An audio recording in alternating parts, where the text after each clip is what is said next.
예, 안녕하십니까. 저희들은 국회 운영위 소속 더불어민주당 의원들입니다. 지금부터 저희들은 이제 곧 있을 운영위 국정감사를 앞두고 증인 채택이 되지 않아서 사실상 국감이 무력화된 부분에 대해서 규탄하는 기자회견을 진행하려고 합니다. 네, 윤재갑 의원입니다. 운영위 국정감사 증인 협상 거부한 국민의힘의 직무유기 규탄한다. 대통령실에 대한 국민적 의혹이 갈수록 증폭되고 있습니다. 도대체 대통령실은 어떻게 운영되는 것이냐? 국민의 원성이 더욱 커지고 있습니다. 그렇기에 대통령실을 감사하는 국회 운영위원회 국정감사에서 이러한 의혹들을 밝히는 것은 너무도 당연하고 꼭 필요한 일입니다. 그런데 국민의힘은 그 어떤 증인 협상에도 응하지 않고 있습니다. 만일 국민의힘에서 반대하는 증인들이 있다면 간사 간 협의를 통해 조정하면 될 일입니다.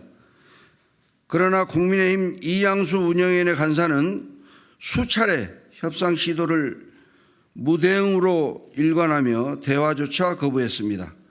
수많은 시도 끝에 돌아온 대답은 단 한 명의 증인도 협상해 줄 수 없다는 말이었습니다. 일반 증인의 경우 국정감사 7일 전에 출석을 요구해야 합니다. 따라서 늦어도 오늘까지 위원회 의결과 출석 요구를 해야 하는 것입니다. 그러나 국민의힘이 몽리로 국회 운영위원회는 일반 증인은 물론이고 대통령실 소속 책임자조차 증인으로 세우지 못하고 국정감사를 치러하는 상황에 처했습니다. 이는 엄연한 국민의힘의 업무 방해이자 직무유기입니다.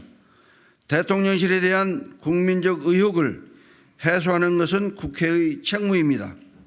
국민을 대신해 묻고 해당 사안에 대한 관계자가 국감에 나와서 답변하는 것은 국회가 해야 할 당연한 일입니다.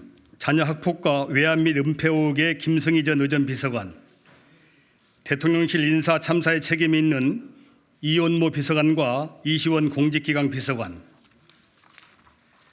전현희 전 권익위원장 감사에 대한 대통령실 개입 의혹 관련 제보자의 대학 동기인 박경로 전 행정관, 해병대원 사망 사건에 대한 윤석열 대통령과 대통령실의 외압 의혹에 대한 임성근 사단장과 포병 7대대장 등 모든 의혹들을 낱낱이 밝히기 위해 관계자들을 반드시 증인으로 세워야 합니다. 이러한 핵심적인 논란에 대해 따져 물을 당사자 없이 진행되는 국정감사가 과연 어떤 성과를 낼 수가 있겠습니까? 국민의힘은 도대체 무엇을 숨기고 싶은 겁니까?